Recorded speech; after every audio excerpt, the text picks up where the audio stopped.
Merci À vous, beaucoup. monsieur Donc, Fay. pour cette dernière table ronde de la journée sur le thème entretenir en gestion écologique les espaces verts du quotidien, qui sont donc des lieux omniprésents dans la vie de nombreux citadins. Ce sont les espaces d'accompagnement de voirie, les espaces d'accompagnement d'habitation ou de bâtiments publics qui sont souvent situés en zone urbaine dense, dynamique et avec beaucoup de passages. Donc une gestion écologique peut être difficile à concilier avec les différents et la diversité des usages et des attentes du public, mais ça peut également être un véritable atout pour leur santé et leur qualité de vie. Et aujourd'hui, c'est donc 33 sites d'accompagnement de voirie, 245 sites d'accompagnement d'habitation et 25 d'accompagnement de bâtiments publics qui sont labellisés Éco-Jardin. Et donc pour cette dernière table ronde, on accueille 4 intervenants qui sont venus témoigner d'espaces verts du quotidien dont la labellisation a été renouvelée l'année dernière. Donc on va accueillir Didier Méraud, qui est responsable espaces verts à la direction des espaces publics de la ville de Pantin, qui va venir nous parler de la gestion de leur espace d'accompagnement de voirie. On accueille ensuite Guillaume Laurent et Damien Auberlet, chargés de mission espace vert et directeur adjoint, tous deux au service des territoires et de la mobilité de Paris La Défense, qui vont venir nous parler du Jardin des Reflets. Et enfin, Thomas Vigan, qui est chef d'atelier espace vert à Paris Habitat, va venir nous parler de la gestion écologique de leur espace d'accompagnement d'habitation. Donc, je laisse tout d'abord la parole à Didier. Bonjour, ce que je vous propose, c'est de vous présenter en quelques chiffres.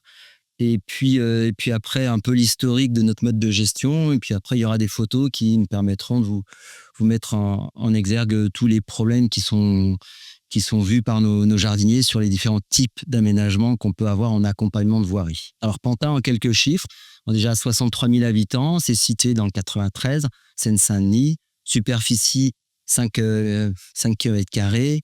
On a 37 km de voirie, presque autant d'espaces verts, mais bientôt 30 hectares d'espaces verts, 5300 arbres en gestion, 2 forêts type Milwaukee. Je dis type parce que c'est pas vraiment des forêts, vous le savez bien. Les effectifs, c'est 35 jardiniers pour 30 hectares, c'est quand même peu. Et puis, on gère aussi les déchets verts. Donc, nos déchets, on produit 400 tonnes de déchets verts par an et on composte tous ces déchets verts pour les réinjecter dans nos massifs. Les gros éléments essentiels pour nous d'un point de vue historique, c'est depuis 2013, on a 64 sites labellisés Éco-Jardin. On a été la première commune du 93 à être labellisée Éco-Jardin. En 2015, nous avons obtenu la 3e fleur au concours VVF. En 2024, la médaille d'argent aux Victoires du paysage sur un beau projet avec une baignade avec un système de lagunage et d'oxygénation naturelle. Et puis en 2025, nous avons eu le prix national de l'art et 6 candidats ont été retenus parmi 7000 dossiers. Donc, on est assez fiers de ça. Et puis, j'en profite pour vous montrer la photo, enfin insister sur la petite photo. Même parfois, s'il est compliqué d'aménager parce que le sol ne le permet pas, parce que l'aménagement et les espaces ne le permettent pas, on peut trouver des petites astuces comme les corolles. Et donc, du coup, c'est aussi une façon de gérer l'espace, un peu comme la défense, avec des jardinières quand c'est trop minéral. Historique de gestion. En 2012, on a mis en place notre plan de gestion différencié avec 4 codes. C'était le tout début. Premier code horticole, donc très intense en termes de régularité sur les passages. Un code de gestion mixte, gestion naturelle maîtrisée et gestion naturelle. Au bout de 7 ans, nous sommes passés sur un mode de gestion différent, à 3 codes. On a appelé ça la gestion raisonnée, avec 3 codes. Gestion raisonnée, gestion naturelle raisonnée, gestion naturelle classique. Je pourrais vous le détailler après dans les questions. Et puis maintenant, en 2025, on est passé à 2 codes. On appelle ça la gestion harmonieuse, gestion naturelle maîtrisée. Tout ce parcours-là, pour en arriver à 2 codes de gestion, c'est aussi faire évoluer les mentalités à la fois des administrés, à la fois des politiques et aussi de nos jardiniers qui ont appris au fur et à mesure, changement de code, comment appréhender au mieux nos espaces et intervenir au plus juste. Voilà, premier exemple de type d'aménagement qu'on n'apprend pas à l'école, évidemment, avec toute la complexité. Nous, végétalisés, on a une trame bleue à Pantin qu'on essaye de développer à travers le canal qui ne nous appartient pas. Donc ça, c'est un peu complexe pour nous parce que c'est la ville de Paris. Donc on a eu un peu de mal à mettre ça en place. Il y a 65 mètres carrés de eau végétalisée. La difficulté pour nous, c'est d'y accéder, de les gérer. Donc on intervient une fois sur une espèce de grosse fauche sur cet espace. Et au-delà de ça, après, c'est beaucoup d'entretien lié à la propreté. Donc souvent des canettes qui viennent s'y loger. Et puis bah voilà, il faut aller sur cet espace. C'est compliqué, on a dû le sanctuariser. Donc comme vous voyez là, il y a une main courante là qui le borde, et de chaque côté, personne, en tout cas, on fait en sorte que les administrés puissent pas y aller faire la fête, parce que plus loin au bout, là, si vous voyez la péniche, c'est à cet endroit-là que c'est la place des fêtes quelque part, et il y a beaucoup d'animations l'été. Donc la difficulté ici, c'est d'arriver à avoir quelque chose qui est complètement artificiel et de le faire vivre pour qu'on arrive à avoir une faune et une flore suffisamment développée pour qu'il y ait un intérêt écologique. Imaginez aussi le passage là, c'est le passage aux piétons et cyclistes, et c'est très compliqué d'intervenir. On ne peut pas intervenir avec un véhicule, ni avec une barge. Ça serait encore une autorisation à demander. Autre aménagement, une rue qu'on a entièrement transformée avec un trottoir entièrement végétalisé. Une des difficultés, c'est même chose, l'accessibilité. Le camion ne peut pas se garer là sur la chaussée pour intervenir, mais qu'il est obligé de se garer en amont. Il y a très peu de places de parking sur cet espace. Donc ça, c'est la première problématique. L'intervention, il faut s'y mettre beaucoup, beaucoup, beaucoup plus loin et venir à pied.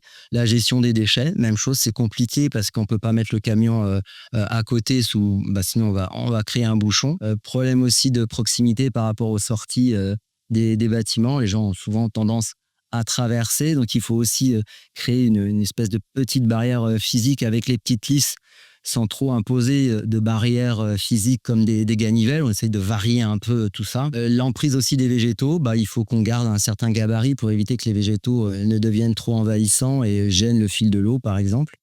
On a d'autres problèmes avec les rats qui viennent aussi quand il y a de l'arrosage automatique en goutte à goutte, boire l'été quand il y a des canicules, donc qui créent parfois des fuites.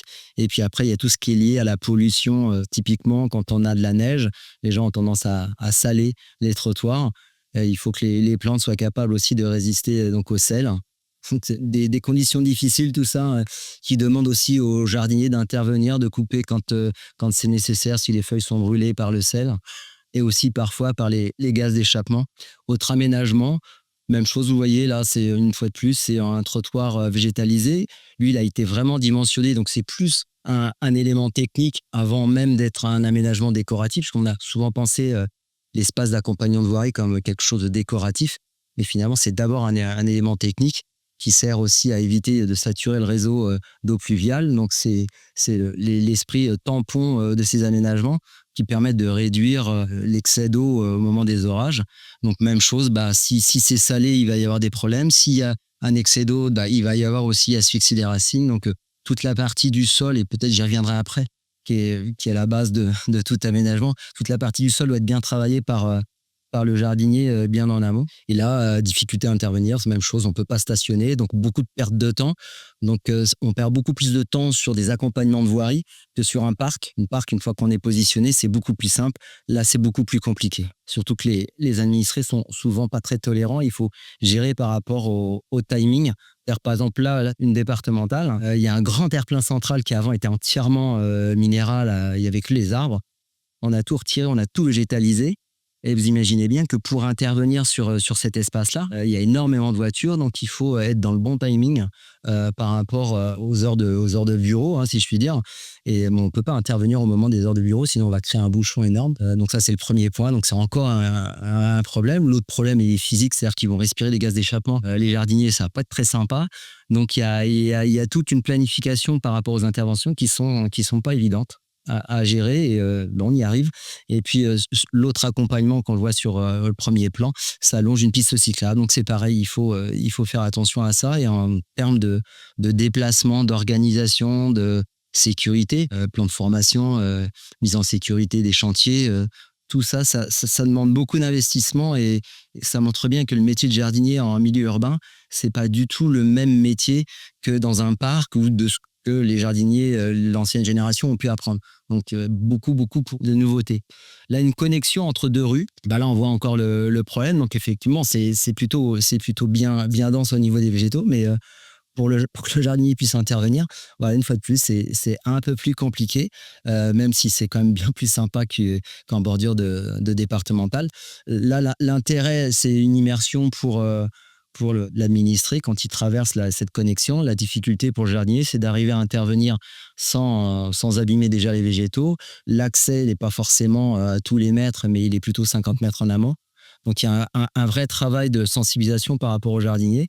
Et parce qu'on est aussi sur 2 codes, on a tendance à beaucoup sanctuariser. Donc là, chacun sa place.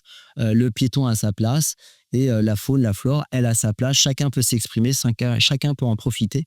Mais voilà, c'est le principe de nos 2 codes. Autre élément, là, pareil, un aménagement arbuste vivace en longeant une promenade, piste cyclable et piétonne.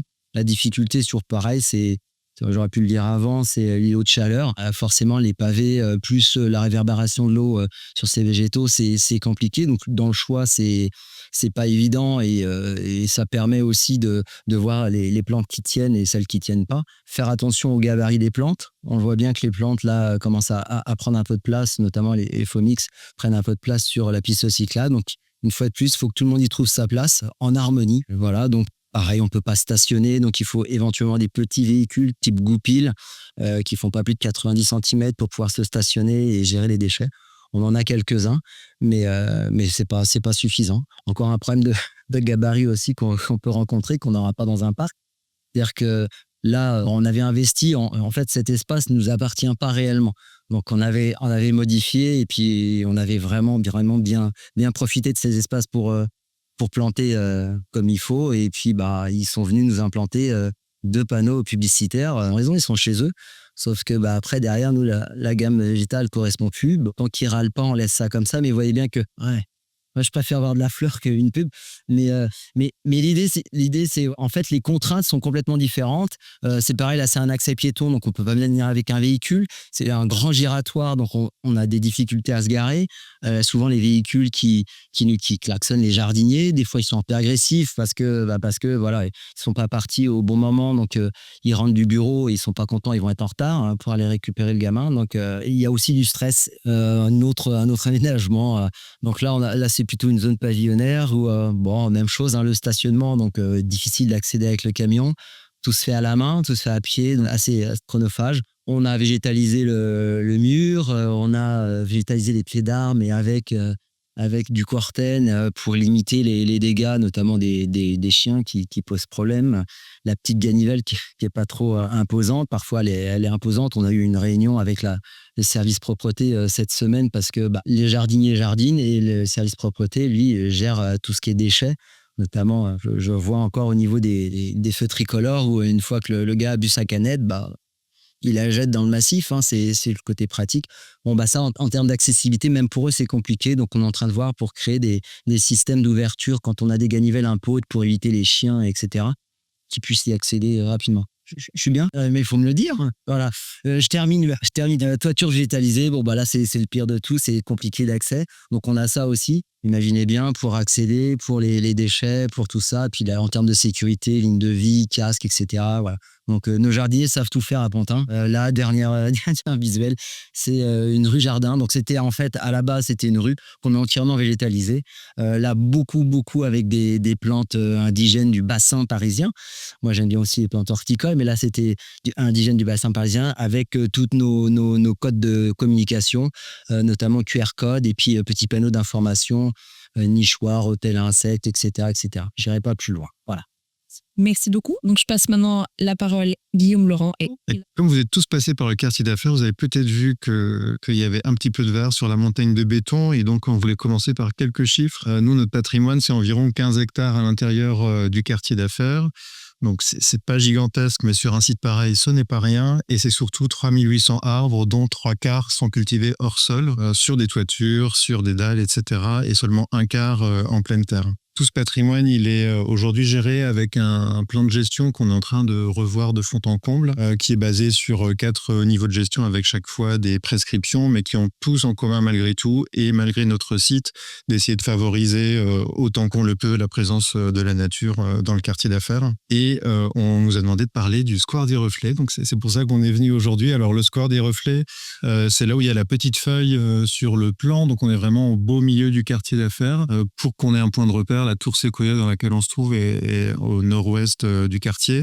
Et ce square, en fait, c'est à la fois un square et un jardin partagé.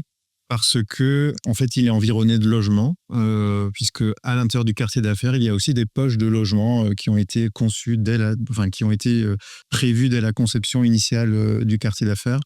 Et alors que ce jardin était initialement privatif à sa création en 78, il a été rendu public en 2016 au moment où l'établissement public de facto, c'est-à-dire l'ancêtre de Paris La Défense qui a changé de nom depuis, a réaménagé ce jardin. Comme beaucoup de nos espaces sur dalles, nos espaces publics ont la durée de vie de l'étanchéité sur laquelle ils sont posés. C'était aussi le cas de ce jardin-là. Et au moment où il a été repris en gestion par Paris La Défense, il a aussi fait l'objet d'une réinterrogation finalement des usages qu'on pouvait y trouver. Et c'est à ce moment-là que le jardin partagé a été créé. Et autour de ce jardin partagé, il y a des espaces qui sont ouverts à tous, comme n'importe quel square, et il est géré en semi-extensif aujourd'hui. Alors pourquoi est-ce qu'on fait les jardins partagés chez Paris La Défense ? On a plusieurs enjeux. D'abord, on en a 4, ce qui est déjà pas rien. Notre objectif, en fait, il est triple. D'une part, c'est vraiment d'animer les quartiers. D'autre part, c'est de réussir à faire se croiser nos différents publics, parce qu'il y a une prépondérance encore aujourd'hui de gens qui viennent travailler dans ce quartier, mais il y a aussi des logements de longue date et il y a aujourd'hui de plus en plus d'étudiants. Et donc, notre idée était de pouvoir se faire croiser ces publics, mais aussi de s'en servir finalement pour valoriser l'action de l'établissement dans le quartier d'affaires, parce que c'est vraiment un bon moyen de faire passer des messages. Et enfin, on le fait comment ? On le fait au moyen d'ateliers. Il y en a 54 en 2025 par an. On les fait tourner, ces ateliers, sur les différents jardins partagés, et on le fait avec l'aide des fermes de Galie qui ont vraiment un savoir-faire pour rendre tous ces savoirs accessibles, et on construit le programme en collaboration avec les jardiniers qui sont adhérents de ce système. Nos perspectives, ce serait d'avoir des supports pédagogiques un peu partout dans nos espaces publics et pas seulement dans les jardins partagés, et donc c'est quelque chose qu'on poursuit sur ces thèmes. Et aussi de développer des visites sur le thème des espaces végétalisés qu'on propose aux nouveaux arrivants de la Défense. Par exemple, quand une entreprise vient s'installer, elle nous sollicite pour tout un tas de choses, et nous, on propose de faire visiter aux nouveaux salariés de la Défense les espaces végétalisés. Parce que souvent, le prisme qu'on a, c'est qu'on fait le parcours métro, bureau, et en fait, on passe pas trop dans les espaces extérieurs où on a beaucoup d'espaces verts. Et nous, c'est ces espaces verts-là qu'on voudrait faire connaître aux salariés de la Défense. Alors pour nous, le label Éco-Jardin, c'est avant tout une petite promotion de notre action, parce que derrière cette montagne de béton, il y a ces 15 hectares, et donc on essaye coûte que coûte de les rendre visibles, lisibles par tous, et c'est loin d'être évident. C'est aussi essayer de sanctuariser ce qui existe, parce que en fait l'établissement est toujours un petit peu pris en étau entre ses objectifs de développement et le souhait aussi de réduire son empreinte carbone, de faire mieux, d'offrir un cadre de vie plus agréable à ses usagers. Et enfin, c'est évidemment un levier d'attractivité, parce qu'aujourd'hui, tous nos usagers nous demandent ça, en fait, d'avoir de plus en plus de végétation dans leur quotidien, dans leur parcours de tous les jours. Et donc, avoir ce label, c'est aussi ce qui nous permet d'être force de proposition et d'être entendu sur un certain nombre d'aspects au moment des projets de développement. C'est aussi pour nous, et c'est des choses que j'ai entendues dans la table ronde précédente, un moyen de convaincre sur notre gestion. On a encore, nous, beaucoup d'usagers, et ces messages sont repris par les gestionnaires de tours qui sont en attente de quelque chose de très propre, de très tenu. Voilà. Donc, il faut qu'on convainque que ce qu'on fait, on le fait avec un raisonnement et non pas juste parce que c'est abandonné. En fait, ce n'est pas abandonné, c'est un choix. Et donc, il faut ça nous aide à le justifier. À justifier aussi qu'on va au-delà des obligations réglementaires de la loi Labbé dans nos pratiques quotidiennes de gestion. C'est aussi un enjeu vis-à-vis de nos prestataires. Je crois qu'on y est tous confrontés. Et c'est vrai qu'en Île-de-France, il y a une tension sur le marché du travail qui fait qu'on a de moins en moins de jardiniers qualifiés. Et donc aujourd'hui, les personnels qui sont mis à disposition par les entreprises ne sont pas toujours en connaissance de tous les enjeux qu'on voudrait traiter avec les pratiques d'entretien quotidiennes. Et enfin, c'est aussi pour nous un argument vis-à-vis des habitants qui nous sollicitent lorsqu'ils sont mécontents en fait de ce qui se passe en bas de chez eux. Le label Éco-Jardin, pour nous, c'est aussi une sorte de cahier des charges chapeau qui nous aide dans les nouveaux aménagements. Donc Paris La Défense est structuré avec une direction, la nôtre, qui fait plutôt l'exploitation du quotidien, et des directions qui gèrent le développement et les nouveaux projets. Et dans le cadre de ce travail partenarial, on a aujourd'hui vraiment voix au chapitre pour re-questionner les propositions des maîtres d'œuvre, réorienter certains choix en disant que notre objectif, c'est que le projet qui soit livré puisse être géré avec le cahier des charges Éco-Jardin et évidemment avec le cahier des charges de notre plan de gestion. Et donc, il y a différents aspects qui sont traités. C'est évidemment d'essayer d'anticiper le temps long dès la conception. Et ça se passe à la fois sur des choix de stratégie végétale, sur des choix de substrat, sur des choix d'arrosage ou pas, sur des choix de paillage. Oui, de support, d'accessoires de plantation, de méthodologie. On utilise aussi beaucoup les retours d'expérience qu'on a sur certains sites pour guider nos concepteurs pour aller vers les solutions qui nous paraissent les plus adaptées, qu'on a testées, éprouvées, et ça c'est aussi très avantageux. Et là encore, en fait, ça nous donne une crédibilité finalement de se dire que nos espaces sont labellisés. Le maître d'œuvre ne peut pas balayer ça d'un revers de la manche, en fait. C'est vraiment une capacité à dialoguer avec eux. C'est ce qu'on a fait sur le projet du parc. Vous êtes peut-être passé devant le chantier qui est en cours sur l'esplanade. On livrera 5 hectares de jardin sur dalle d'ici 3 ans. La première tranche devait arriver d'ici fin d'année prochaine. Et donc, avec l'équipe projet, on a travaillé autant qu'on a pu pour faire évoluer les prescriptions vers des solutions qui nous paraissaient techniquement viables dans la durée. Et donc, on s'est aussi demandé ce que c'était notre objectif pour la suite. Et en fait, nous, comme vous l'avez vu, 15 hectares, c'est un chapelet de micro-espaces. On n'est pas sur des beaux parcs qui prennent place dans du tissu urbain. On est vraiment sur des micro-espaces de continuité ou de discontinuité d'ailleurs. Et donc, notre objectif, ce serait vraiment de réussir à faire labelliser l'ensemble du quartier. Aujourd'hui, on a 12 sites qui sont labellisés, mais il y a beaucoup d'espaces interstitiels, intermédiaires qui échappent à cela. Pour autant, nous, ce qu'on a fait, déjà pour se simplifier la vie, on a homogénéisé les pratiques de gestion sur l'ensemble du territoire. Et donc aujourd'hui, théoriquement, l'ensemble de nos espaces répondent aux engagements qu'on a pris.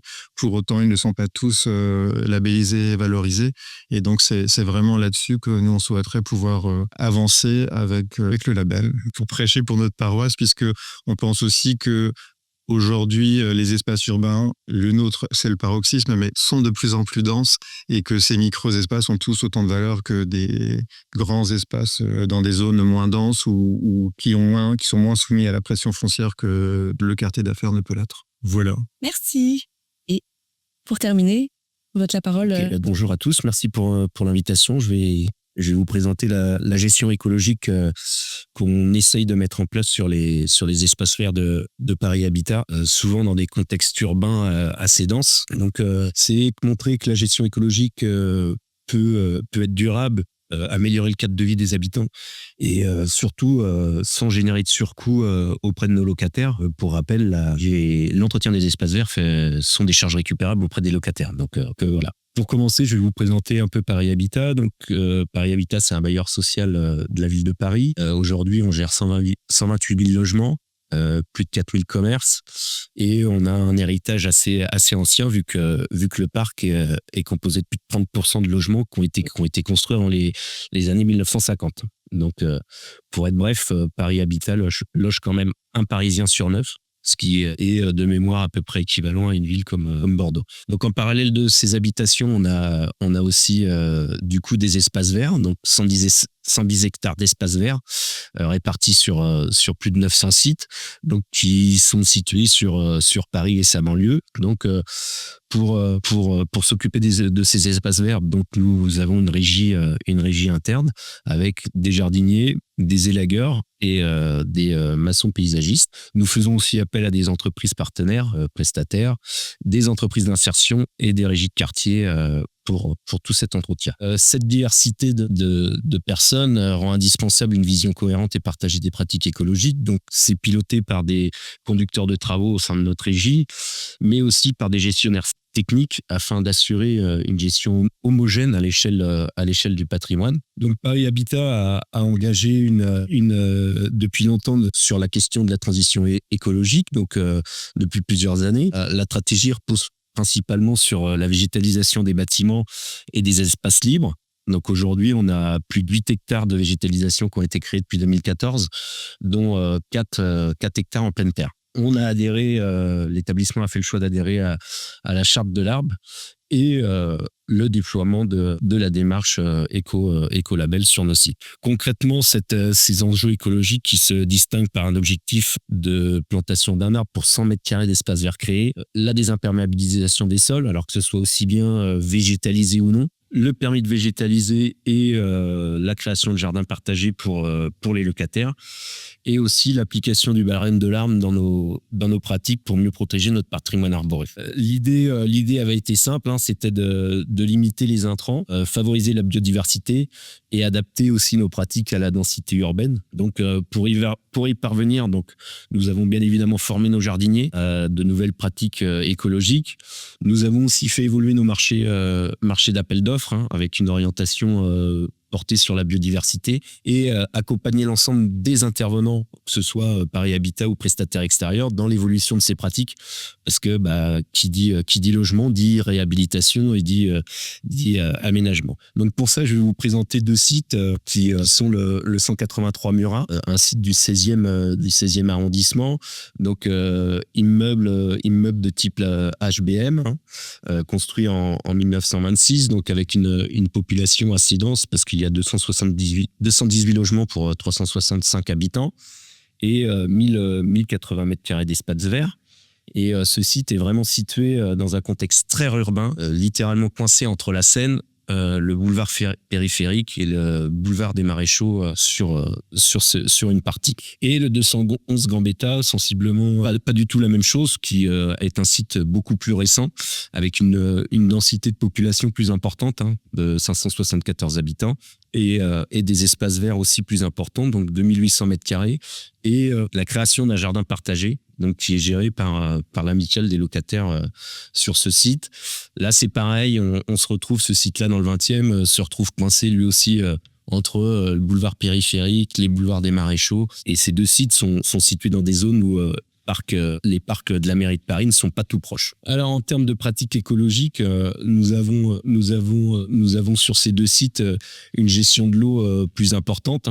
Donc bien évidemment sur ces 2 sites, le paillage est obligatoire pour éviter les sols à nu, qui évite l'évaporation. Lors de nos campagnes d'amélioration des sites et sur la plantation des arbres, nous utilisons des Oya pour favoriser la diffusion lente de l'eau et éviter nos passages plus réguliers. Et sur le site du 211 Gambetta, nous avons aussi un atout qui est un composteur qui permet aussi de gérer nos déchets verts et de réutiliser justement ce compost dans les massifs. Donc les résultats sur la gestion de l'eau, c'est qu'on a une consommation d'eau moins importante avec des sols plus frais et plus résistants en période de sécheresse. Un autre point essentiel, ça a été sur le travail du sol où sur ces 2 sites, lors pareil des améliorations, on essaye d'améliorer la structure avec l'utilisation de biochar, qui est un rétenteur d'eau, pour justement éviter l'utilisation de l'eau et l'utilisation de mycorhizes pour refavoriser la vie microbienne du sol. Parce que les sols qu'on peut avoir sur Paris Habitat sont souvent très compactés, très denses, et du coup, avec une infiltration en eau peu importante. Donc, on essaye de ramener un petit peu de vie dans ce sol. Donc, on essaye de favoriser la biodiversité au quotidien. Donc, certaines zones sont entretenues sur les 2 sites en fauche tardive, qui permet de faire monter en graines et de favoriser les insectes pollinisateurs. Sur le 211 Gambetta, on a aussi pratiqué la mise en place de SH. On a mis en place des nichoirs à oiseaux, avec aussi des abreuvoirs à oiseaux qui ont été testés dès cet été, avec fait à base de noix de coco, un procédé qui permet de garder l'eau sans que ça s'évapore. Et comme vous pouvez le voir sur la dernière photo en bas à droite, la mise en place d'abris à hérissons un petit peu mis de manière sauvage, mais qui aujourd'hui, on n'a pas mené d'études sur s'il était habité vraiment d'hérissons, mais en tout cas, on distingue très clairement une animation de faune car des passages se sont créés. Donc sur nos sites, on essaye bien évidemment d'avoir des gestions différenciées. Donc les espaces qui sont proches des entrées et des loges sont entretenus de manière un peu plus régulière. Et les zones un peu plus éloignées, on va laisser la nature faire un peu plus les choses. Donc bien évidemment, cette approche a été menée par un aspect pédagogique, hein. Tout d'abord auprès de nos jardiniers, parce que ça fait 10 ans qu'on est sur une démarche d'éco-jardin et d'éco-label. Donc ça a été de les faire passer d'un entretien très, très propre et très sélect à des choses un peu plus vertueuses pour l'environnement. Donc sur des panneaux explicatifs, des signalétiques et des animations avec les locataires pour faire accepter ce changement et le regard porté sur les espaces verts. Donc tout ceci a des bénéfices concrets. Cette démarche déjà pour la biodiversité, avec un retour des pollinisateurs, la présence accrue d'oiseaux et de petits mammifères qui sont réapparus, des sols plus vivants et plus résistants. Pour les habitants, je pense que c'est des espaces plus agréables et plus frais en été, davantage de convivialité et de lien social, et une meilleure compréhension des enjeux écologiques pour eux. Pour information, je pense que la démarche écologique qu'on a sur nos sites est en train de payer, parce qu'on a une satisfaction locataire de plus de 75%. Donc la démarche est en train de prendre le pas. Et pour Paris Habitat, ça a créé aucun surcoût en termes de coûts, déjà dû par l'absence de produits phytosanitaires, mais on réalise aussi moins d'évacuation de déchets verts, parce que tout est recyclé un maximum sur place, avec nos tailles qui sont utilisées en broyat, les déchets de tondeuse qu'on a passés ce matin qui sont soit faits en mulching, soit étalés dans les massifs, et d'avoir une cohérence écologique à l'échelle de l'ensemble du patrimoine. Donc, pour conclure, je dirais que la gestion écologique des espaces verts fonctionne dans un contexte très urbain et très dense. Elle est complètement compatible avec les logements, parce qu'aujourd'hui, on a quand même sur notre patrimoine 20 sites qui sont labellisés éco-jardin.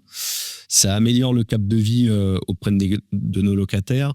Ça favorise la biodiversité et la création de jardins partagés, de permis de végétaliser, renforce le lien social sur nos groupes. L'ambition est de continuer d'entretenir nos espaces verts toujours plus durables, avec du vivant au service des locataires, en essayant de contribuer à notre petite échelle et avec notre petit maillage qu'on peut avoir dans la ville de Paris à renforcer les différentes trames, que ce soit verte, bleue, noire. Donc voilà. Je vous remercie de votre écoute. Là déjà bon message. Bonjour, moi j'avais une question pour Paris La Défense. Vous disiez que vous allez végétaliser la dalle, donc devant l'Arche, le CNIT et le centre commercial, c'est ça? C'est cette grande dalle-là ou Non, il c'est s'agit pas là? plutôt de la partie basse de l'esplanade qui est située entre la Fontaine à Gamme qui est qui est en bas du centre commercial, si vous voulez, jusqu'à la Fontaine Takis qui est côté Seine, côté Pont de Neuilly. La séquence qui est la plus proche de la Grande Arche est encore en gestation pour le moment. Et est-ce que vous allez mettre aussi dans toutes ces végétalisations qui vont s'accentuer de plus en plus, aussi de la biodiversité, des nichoirs, des abris pour hérissons, des choses comme ça? En fait, c'est ce qu'on fait déjà au quotidien. Partout où on peut végétaliser, on végétalise avec des plantes qui sont mellifères, qui apportent un peu de couleur, qui apportent un peu d'abri pour les oiseaux. Et on installe aussi des nichoirs sur tout le territoire via notre prestataire de gestion de patrimoine arboré. Et on contrôle ces nichoirs une fois par an pour vérifier, etc. et nettoyer les nids. Et donc, devant l'Arche, il n'y aura jamais... Notre perspective, c'est que là, on va établir notre nouveau plan de gestion pour les prochaines années. Et on a décidé de lancer en 2026 un inventaire de la biodiversité, justement pour pouvoir mesurer au temps long comment il évolue par rapport à nos pratiques de gestion. Et juste devant la dalle, vous allez un jour quand même végétaliser devant le CNIT et devant le centre commercial. Il y aura quelque chose un jour un peu plus verdoyant? Alors, je ne peux pas vous répondre de façon très catégorique à cette question. Vous savez que c'est un espace qui est très difficile, complexe, dans la mesure où c'est une perspective monumentale, c'est un espace qui accueille de très grands événements. Depuis mi-novembre, on a accueilli 2 millions de personnes sur le marché de Noël qui était le plus grand d'Île-de-France. On a plein de contraintes, donc la végétalisation de cet espace, c'est un souhait qu'on aurait. Néanmoins, il faut qu'on la combine avec toutes les autres contraintes d'exploitation qui sont extrêmement fortes à ce temps et qui sont aussi patrimoniales pour le coup. J'avais également une question pour la Défense. On cherchait qui dit végétalisation et c'est très bien, et pour le coup on connaît le site, on l'a géré pendant des années. Néanmoins, avant de végétaliser, il y a la notion de sol et de substrat. On est à 100% dans le projet sur de la dalle. Est-ce que vous travaillez le substrat de manière agronomique, si je puis dire, avec une recherche un peu scientifique sur les méthodos et la richesse du substrat, pour pas avoir trop d'import et d'intrants, engrais, etc. à terme, même s'ils sont organiques, comme ce qui a été fait sur le palais de justice Porte de Clichy, où il a 7 ans et il n'y a pas eu 1 gramme d'engrais qui a été apporté parce que le substrat qui a été élaboré par Enzo Piano était assez riche, en tout cas pour que ça pousse. Oui, vous avez raison, c'est un enjeu majeur pour nous. On en a pris conscience à la suite du diag du patrimoine arboré qu'on a réalisé à l'été 24. En fait, on s'est rendu compte qu'on avait le soupçonné, mais là, on avait vraiment des preuves qu'on avait des conditions de culture qui étaient extrêmes chez nous, parce que les sols sont peu profonds, parce qu'ils sont artificiels et donc ils sont en général allégés et donc ils sont drainants, parce que on a des réverbérations très importantes avec les façades vitrées des bâtiments, parce qu'on a beaucoup de vent en raison des effets venturi qui sont générés entre les bâtiments hauts. Et donc, tout ça cumulé faisait que, en fait, c'est un miracle qu'on ait des arbres qui veuillent bien pousser chez nous. Et on s'est rendu compte que si on voulait pérenniser ce patrimoine au-delà de ce qu'on connaît aujourd'hui, parce qu'aujourd'hui, chez nous, un arbre, ça vit 40 ans. Si on arrive à gagner 5 ans, 8 ans, 10 ans, on s'en portera tous beaucoup mieux. Qui plus est, dans un contexte où les usagers aujourd'hui ne supportent plus du tout qu'on fasse des abattages, encore moins chez nous.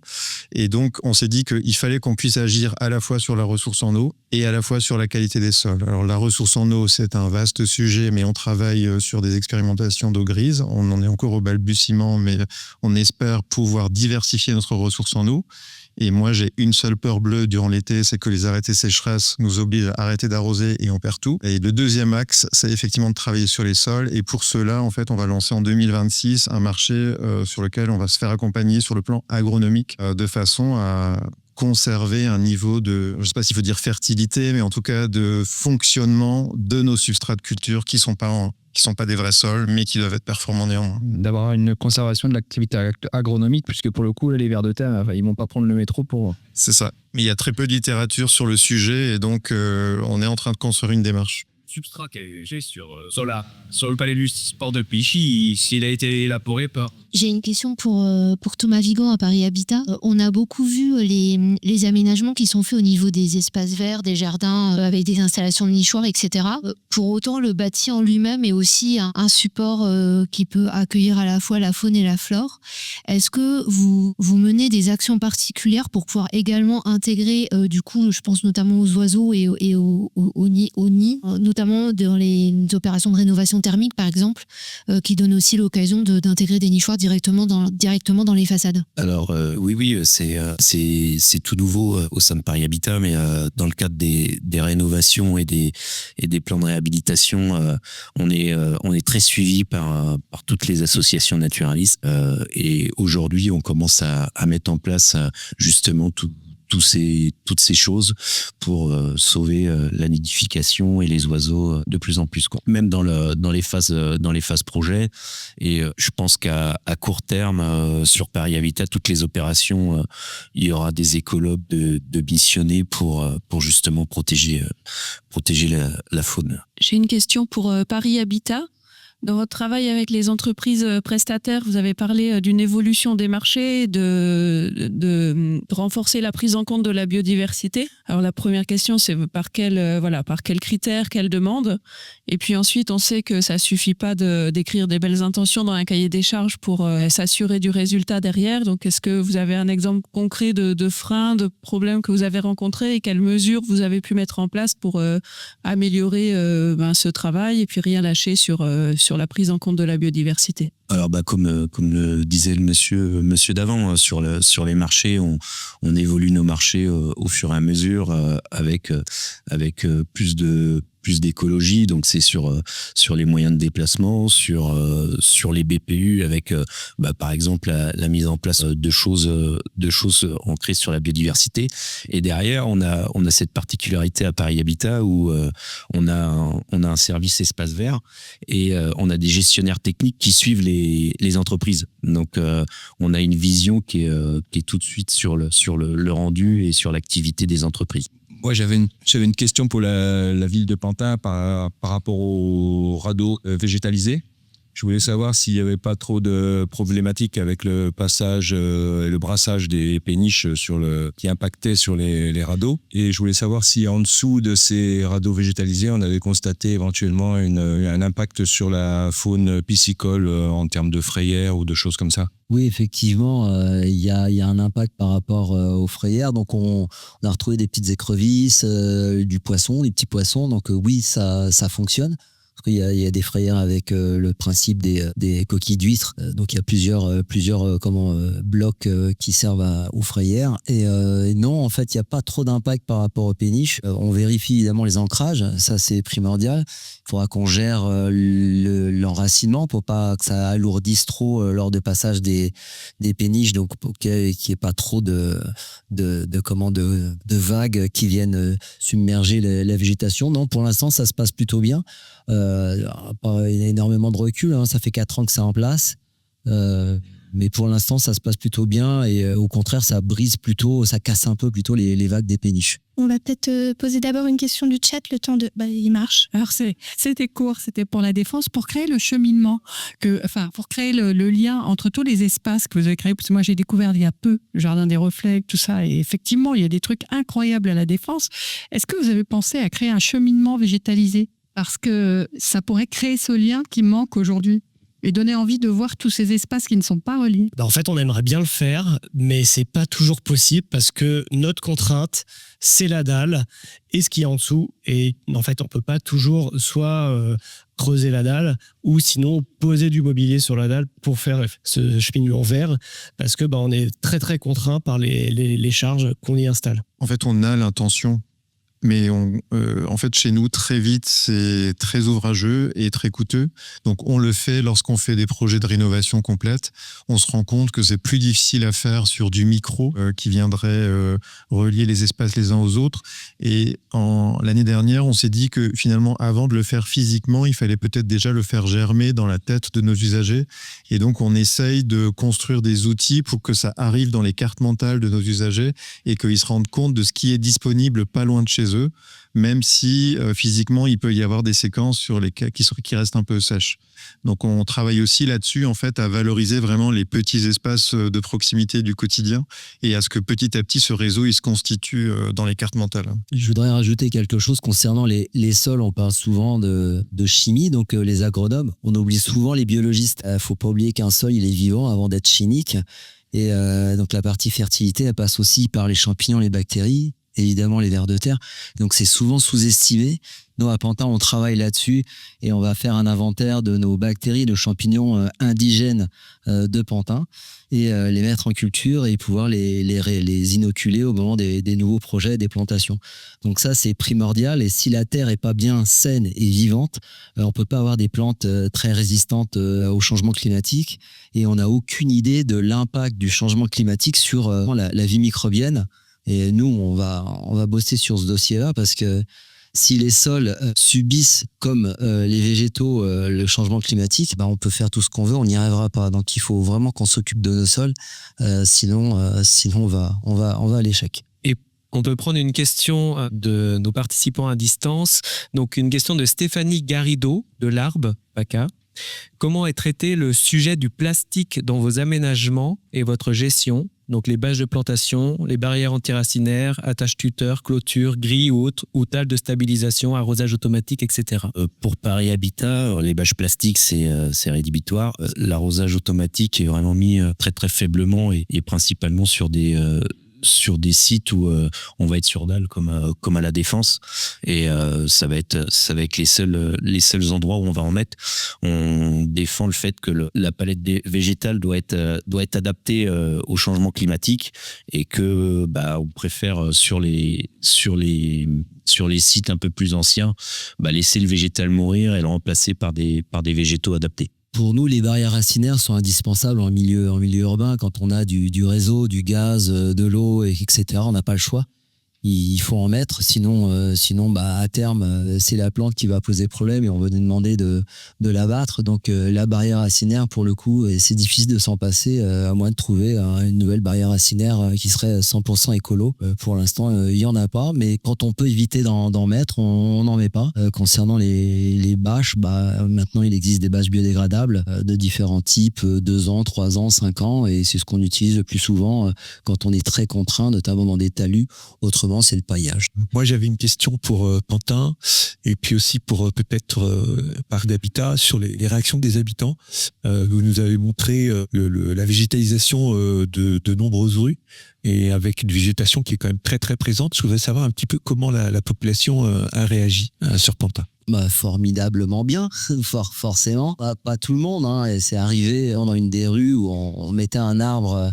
On mettait un arbre devant le pavillon de la personne, et puis elle est sortie en disant non, moi je veux pas d'arbre, j'en ai dans mon jardin, je veux une vue, j'ai pas envie d'un arbre. Donc il y a eu une grosse négociation, et puis on a trouvé un compromis. On a déplacé l'arbre de quelques mètres et elle était contente, mais globalement ils sont satisfaits. C'est surtout, si on voit avant et après, avant c'était que des voitures stationnées, et là après on n'a qu'une envie, c'est de la traverser à pied, parce que c'est une promenade, c'est une prolongation, et puis ça sert de lien avec le reste des aménagements de Pantin. L'idée c'est ça, c'est de mailler tout ça. Donc au contraire, ça sert d'exemple, et je pense que les autres quartiers sont plutôt envieux, et c'est plus simple pour nous pour vendre les projets du coup derrière. J'ai une question pour Paris Habitat. Du coup, c'était savoir si vous aviez associé ou pas les locataires en fait à la démarche du label Éco-Jardin.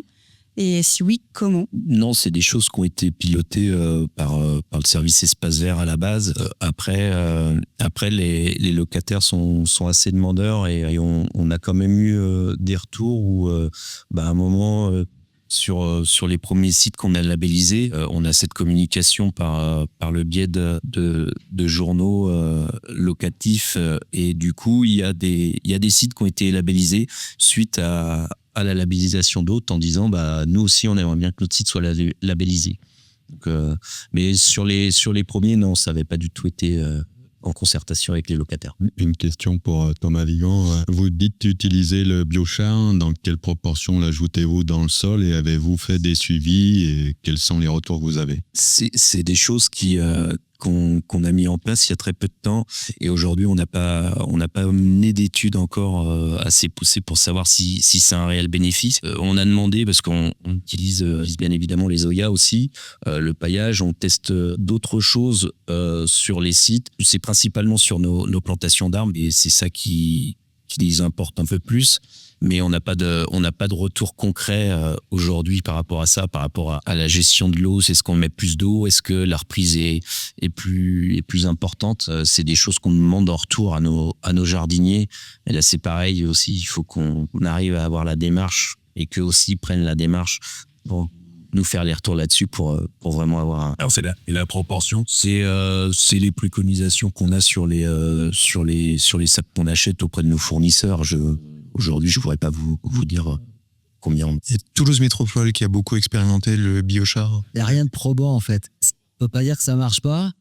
mais ça peut pas faire de mal, on est clair. L'intérêt, c'est que il y a de l'air dans le biochar, il y a à la fois de l'air et ça peut aussi récupérer de l'eau. Les bactéries peuvent s'y mettre tranquillement. Donc voilà, ça joue forcément un rôle, mais du coup, on n'est pas scientifique, c'est un autre aspect, quoi. Puis je pense que c'est aussi lié avec la nature du sol en dessous et ce qui s'y passe. Et il y aurait trop, je pense, d'analyse à faire pour avoir un réel retour. Moi, j'avais une question, encore une autre.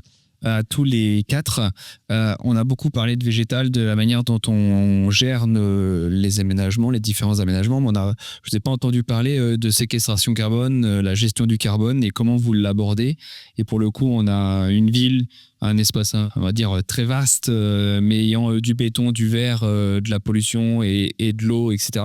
Et le côté logements sociaux. Aujourd'hui, par rapport au sol, on a quand même des solutions qui existent ou qu'on voit émerger, notamment vis-à-vis des mycorhizes et la séquestration du carbone dans le sol. En octobre dernier, lors du congrès Ortis à Marseille, les scientifiques ont révélé que planter des arbres, c'était bien, mais tous les arbres n'étaient pas bons en termes de CO2 et qu'un bon nombre d'arbres rejetaient justement des gaz plus nocifs que ce qu'on peut le croire. Et est-ce que c'est quelque chose que vous considérez dans le cadre de vos aménagements, tant sur la partie sol et le carbone, et tant sur la séquestration carbone en partie aérienne? Vous avez 2 heures. Moi, je dirais qu'on y va par étapes. On peut pas aller dans tous les domaines. On plante déjà pas mal d'arbres, donc ça aide déjà à bloquer un peu de carbone. Au-delà de ça, le terrain scientifique pour nous, c'est notre terrain au quotidien, c'est la ville, la vulve ou la dalle. L'idée, c'est d'observer, de voir ce qui s'y passe. Et puis de corriger et de faire au mieux. On peut pas tout de suite dire voilà, on va aller là-dessus, on va aller là-dessus. On a plein de domaines, on doit gérer l'eau, on doit gérer aussi les effectifs, ça paraît pas, la biodiversité, la faune, la flore, la microfaune, enfin à un moment donné, je pense qu'on a nos limites. Par contre, on regarde, effectivement, il y a même, a priori, même dans des rues, le couvert végétal des arbres peut finalement polluer parce qu'il va emprisonner du gaz. On s'en sort plus. Donc, à un moment donné, on essaie de trouver des compromis. En ville, c'est que des compromis. On n'est pas sur du naturel, on est sur de l'artificiel et on essaie d'amener du naturel et de la vie. Donc, ça reste complexe. C'est un peu ça que disaient les scientifiques, c'est le Polonia, et après on va ça appauvrit encore plus le patrimoine. Non, mais je pense qu'aujourd'hui c'est pas notre boussole. Aujourd'hui notre boussole, en tout cas j'ai parlé de la défense, notre boussole c'est avoir du végétal pour espérer avoir de la biodiversité, pour espérer être un peu agréable et attractif pour nos usagers et idéalement rafraîchir un tout petit peu ce quartier qui est quand même difficile à vivre. Si déjà on arrive à faire ça, on sera déjà très content et après on s'attaquera à ce sujet-là, mais clairement il n'est pas en haut de la liste aujourd'hui. C'est aussi aux investisseurs. Aussi, on l'assume, c'est notre rôle. Après, à l'échelle de l'établissement, pour réduire notre empreinte carbone, par exemple, aujourd'hui, on ne pratique plus la démolition de tours, mais de la restructuration lourde. Donc ça, c'est déjà un premier point pour gagner du carbone. Tous nos marchés qu'on passe dans l'établissement ont des objectifs carbone pour les entreprises. Et après, nous, à l'échelle de l'exploitation, par exemple, aujourd'hui, les dalles qui sont sur plot sur lesquelles vous marchez, elles ne sont plus détruites une fois qu'elles sont en fin de vie, elles sont recyclées intégralement. Et c'est dans un circuit qui est très local parce que ça se fait à Gennevilliers. Et après, les dalles sont reconstituées à Nanterre. Donc voilà. Et puis dans le label, il y a le bilan carbone, donc on est quand même sur le dossier. Moi, je voudrais m'adresser aussi pour Paris La Défense. J'ai travaillé plus de 20 ans dans certains IGH, donc je connais bien la vue depuis le ciel. Le sujet de la canopée que pourraient constituer effectivement tous ces rooftops de tours, pas souvent abordés, voire jamais abordés, ou peut-être sur des images d'IA pour 2050. Je voudrais juste donner un témoignage tout à fait personnel de mon observation de la biodiversité en haut de ces tours, pour avoir vécu longtemps au 39e étage de Cœur Défense, et avoir observé des chiroptères tourner et des éperviers au niveau des édicules de climatisation et qui nichaient très certainement en haut de cette tour. Donc, message d'espoir pour la biodiversité. Non mais vous avez raison, effectivement, on a des populations de chiroptères qui sont loin d'être nulles dans le quartier et on va essayer de les réévaluer pour voir comment elles évoluent dans les années à venir. Ça rejoint un petit peu la remarque de mon collègue. Là, depuis tout à l'heure, on est sur un autre thème, on est vraiment dans un milieu urbanisé où il y a vraiment beaucoup de contraintes, des contraintes d'usage, des contraintes techniques. Ça demande parfois de l'ingénierie. Là, j'ai l'impression qu'on est beaucoup sur de l'empirisme, de l'expérimentation. Aujourd'hui, quel appui vous avez scientifique scientifiques? Est-ce que vous avez des cabinets de conseil? Est-ce que vous piochez des idées à droite, à gauche? Il y a des réseaux qui se créent.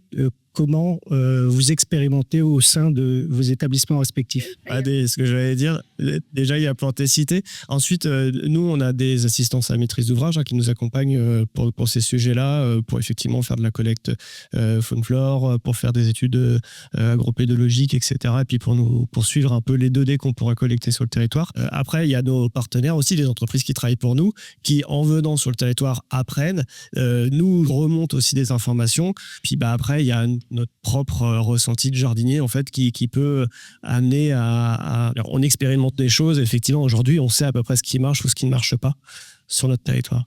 Et vous avez raison, on expérimente. Je vous donne un exemple. Il y a 2 ans, il fallait mettre en œuvre une pelouse qui devait être un green de golf, le rectangle qui est entre les 4 temps et la sculpture de César, de Miro. On a posé plein de questions à plein de monde pour savoir quel mélange de gazon il fallait choisir sur un sol allégé en plein soleil. Personne n'a su nous répondre, donc finalement on a opté en disant on va favoriser la résistance à l'arrachement parce on sait que ça va être extrêmement pratiqué. Et aujourd'hui, on s'adapte. Et puis, on a découvert qu'il valait mieux qu'on arrose en 4 fois chaque nuit. Et on a découvert qu'il fallait pas fertiliser de façon annuelle, mais de façon beaucoup plus régulière, à dose beaucoup plus réduite. Mais oui, on le fait. Non, mais pour nous, c'est pareil. Avec en plus, on est très, très suivi par la DEV, donc qui apporte pas mal de choses et rentre très souvent dans tous nos chantiers de réhabilitation. Donc voilà, et puis les prestataires qui nous offrent aussi leur retour pour avancer et tester des choses. On a cette chance de pouvoir tester les choses et c'est un atout fort, ça. Je suis d'accord. Enfin, moi, j'invite tous mes jardiniers à tester, essayer des plantes. On essaie de rapprocher des entreprises aussi entre elles qui font des choses différentes et qui peuvent faire avancer en fait nous dans notre métier.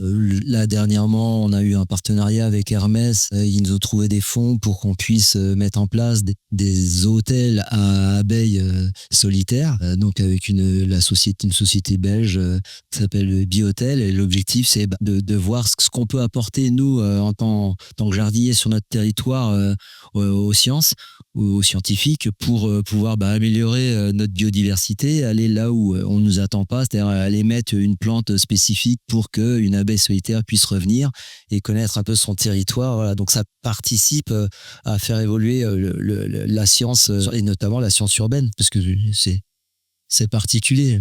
Parce qu'après, c'est pareil, on a nos marchés, on est en relation avec eux sur des phasages de tests où ils nous fournissent des végétaux qu'on va aller planter sur notre patrimoine et en leur faisant des retours par rapport à la sécheresse, par rapport à la pollution, si ça fonctionne, si ça fonctionne pas. Et ça, c'est important aussi. Il y a juste un dernier réseau que je voulais citer, qu'on n'a pas cité encore, c'est le réseau Ortis. L'année dernière, on a fait des visites avec le réseau Ortis Île-de-France, sur lequel du coup, on a pu partager des retours d'expérience sur certains sites, et notamment sur la défense et d'autres sites contraints. Voilà. Il y a aussi quelque chose que j'aimerais ajouter, c'est concernant les engrais. Donc nous, on n'utilise pas d'engrais, mais en termes de test, on fait du thé de compost oxygéné et du thé vert oxygéné. Et donc, on ne savait pas exactement ce qui se passait et ce que ça apportait quand on venait à l'arroser, arroser le massif avec ce thé. Et on a commencé à faire des analyses pour voir déjà juste chimique, voir ce qu'apportait notre thé de compost et notre thé vert. Et la prochaine étape, c'est là, dès avril, on va aller chercher ce qu'il y a comme bactéries et champignons dans nos 2 thés et qu'est-ce que ça apporte au niveau de nos massifs. Donc on participe et on teste. Donc on teste et on regarde ce qui se passe et tout ce qu'on peut apporter, on essaie de l'apporter. Je me permets de prendre 2 questions de nos participants en ligne. Une première de Mathieu Viau. Effectuez-vous des visites des nichoirs que vous installez et si oui, que faites-vous des données? Et une deuxième question pour Pantin. Est-ce que l'effectif des jardiniers a augmenté suite aux nouveaux aménagements? Et si oui, comment avez-vous pu valider les ouvertures de postes? C'est dommage, mon élu est parti. C'est Valo. Donc oui, en tout cas, nous, pour les nichoirs, effectivement, on tient un inventaire des nichoirs. On en repositionne régulièrement, c'est nous qui les fabriquons, enfin les jardiniers les fabriquent, on les nettoie une fois par an globalement et on tient un inventaire. Donc après, qu'est-ce qu'on a fait pour l'instant? On le garde pour nous et puis ça vient compléter les dossiers sur l'éco-jardin et on sait ce qui a marché, ce qui n'a pas marché, mais globalement tous nos nichoirs fonctionnent et on essaye d'aller chercher des nichoirs où les moineaux, on va essayer de faire entre guillemets des HLM à moineaux, voir comment ça marche. J'ai vu ça à Berlin, ça marche bien, donc je vais voir si ça peut marcher. Donc encore une nouvelle expérimentation. Et concernant la montée de compétences des jardiniers, c'est le jour et la nuit. Enfin, moi, quand je suis arrivé, ça fait bientôt 15 ans que je suis à Pantin. Le niveau technique était très basique, hein, forcément, c'était les jardiniers des années 80, hein, c'était vraiment la préhistoire. Et maintenant, ils sont capables d'expliquer aux administrés ce qui se passe, pourquoi ils ont taillé, parce qu'ils taillent tout au sécateur, pourquoi ils ont taillé cet arbuste de telle et telle manière. Donc, ils ont des notions de basitonie, acrotonie, mésotonie. Donc, toutes ces notions-là, ils les ont acquises petit à petit avec des formations. Donc, ces formations viennent évidemment compléter le dossier qu'au-jardin. Mais bientôt, on va faire une formation, nous, pour les prélèvements des sols, pour les bactéries et champignons, sur les sondes tensiométriques. Ils ont été formés. Donc, ceux qui plantent les arbres, ils savent installer les sondes tensiométriques. C'est eux qui arrosent. Donc, ils ont un débitmètre pour arroser exactement la bonne quantité d'eau. Donc, ils montent forcément en compétence, savent reconnaître les adventistes. Ils ont une connaissance plus pointue du végétal parce que c'est eux qui choisissent les végétaux sur les massifs. On a développé un tableau lié à l'exposition, au sol, à l'époque de floraison, etc. Donc, ils sont tous montés en compétence et c'est pas fini et c'est ce qui est formidable et c'est ce qui est intéressant. Après, on s'est aperçu que les jeunes ont plus de mal que les reclassements. Quand je dis reclassement, c'est les gens qui ont changé de métier, sont plus gourmands en information et ils vont chercher des connaissances qu'on n'a pas forcément à dispo. On a une bibliothèque aussi qui permet d'alimenter et puis aussi les apprentis qui permettent aussi de booster tout ça. Donc, tout ça a fait qu'ils sont montés en compétences. Par contre, effectivement, au niveau du recrutement, non, c'est compliqué. Hein. Je pense qu'on a 35 jardiniers. Je suis dans les 35 jardiniers. Hein. On est d'accord, hein. Je suis avec. Donc, on n'est pas 40, quoi. Donc, vous imaginez, pour 30 hectares, c'est du boulot. Et... Pour les nichoirs, nous, on a tout sur un SIG classique et tous les ans, on l'accrémente avec nos données. Donc, pour Paris Habitat, souvent, c'est le service des locataires qui prend la charge, des chargés de développement locaux qui vont faire des animations avec la LPO et ce genre de choses pour faire les comptages des nichoirs et regarder si tout se passe bien. C'est ce que je vous expliquais. Nous, au service espace vert, on est une charge récupérable et avoir des jardiniers montés dans les arbres pour aller compter les œufs, ça pourrait ne pas bien passer. Donc, voilà. Bonjour, Gilles Lecuir, agence régionale de la biodiversité en Ile-de-France. Alors d'abord, vos données, j'espère qu'à la fin de l'année, vous nous les envoyez dans la base de données régionale des observations naturalistes, ça sert toujours. Et puis, je voulais vous dire que nous, on fait des études scientifiques, notamment sur le milieu urbain. Donc, on en a fait une sur les toitures végétalisées et notamment sur un grand nombre de toitures de Paris Habitat. J'en profite pour saluer votre prédécesseur Christophe Davalo, avec qui on a extrêmement bien travaillé et qui est un des piliers du label. Et une des choses qui en sont sorties, c'est que ça pose plus de questions que de réponses, malheureusement. Mais qu'il y a des choses amusantes. Par exemple, il y a plus de micro-organismes sur les toitures végétalisées de la métropole du Grand Paris que dans des sols agricoles. Est-ce que ça veut dire quelque chose? Est-ce que c'est une information utile pour vous au quotidien? Non, pas encore. Donc, la morale, c'est plutôt de vous dire, on continue à chercher tous. On a une étude sur 45 cimetières franciliens qui sera publié là en juin de cette année, là encore grâce à un très grand nombre d'entre vous. On espère bien avoir, grâce à des protocoles standardisés Viginature, des informations utiles pour vous dire quelle est la contribution de ces espaces à la biodiversité locale et à sa dynamique. Mais la vérité, c'est que c'est d'abord la diversification qui compte, les micro-milieux, la diversification des milieux, et que c'est sur ça qu'il faut parier, plus que sur une recette magique que nous ne détenons pas. Autre chose qu'on teste à Pantin, on a installé des dendromètres sur un groupement de séquoias pour essayer de les garder séquoias giganteoles, pour les conserver le plus longtemps possible, vu qu'ils ont déjà une cinquantaine d'années, et aussi en plein milieu d'un futur parc et écoquartier sur un platane qui était central, donc ancienne gare de triage Cernam dans l'esprit. Il était central sur cet aménagement-là, et l'idée c'est de voir quel impact va avoir ces travaux qui vont durer plusieurs années, 8-10 ans, par rapport à lui, sa vie et sa réaction. Donc voilà, on va participer une fois fois de plus sur cet aspect-là avec ce dendromètre. Donc le dendromètre en fait mesure la croissance de l'arbre. Donc c'est un platane qui a pareil 70 ans. Voilà, et je leur ai demandé s'il était possible d'en installer un dendromètre sur une racine. Ils n'ont jamais fait ça. Donc, on va voir avec eux comment on peut installer un dendromètre parce que c'est bien de voir comment ça pousse au-dessus, mais ce qui se passe aussi au niveau racinaire. Voilà, encore une fois de plus, l'esprit scientifique qu'on essaie de développer comme on peut de façon un peu empirique. Alors j'avais une question pour la défense. Comme vous êtes sur un site très particulier, très urbain, est-ce que vous avez connaissance d'adaptations particulières des populations d'oiseaux notamment parce que si vous mettez en place plein d'espaces verts, j'imagine que les oiseaux vont venir et avec les tours qui sont pleines de vers, pas. Est-ce qu'il y a des soucis de mortalité d'oiseaux et est-ce que vous avez une influence auprès des promoteurs immobiliers, je ne sais pas, pour faire changer peut-être les choses? Alors, en fait, ce qu'il faut imaginer, c'est que la Défense, le soir, le matin ou le week-end, c'est un quartier qui est vraiment très calme. Donc, qui est vraiment propice à l'installation des oiseaux. Et en fait, on a vraiment des populations d'oiseaux qui sont localisées, des fois dans des endroits improbables.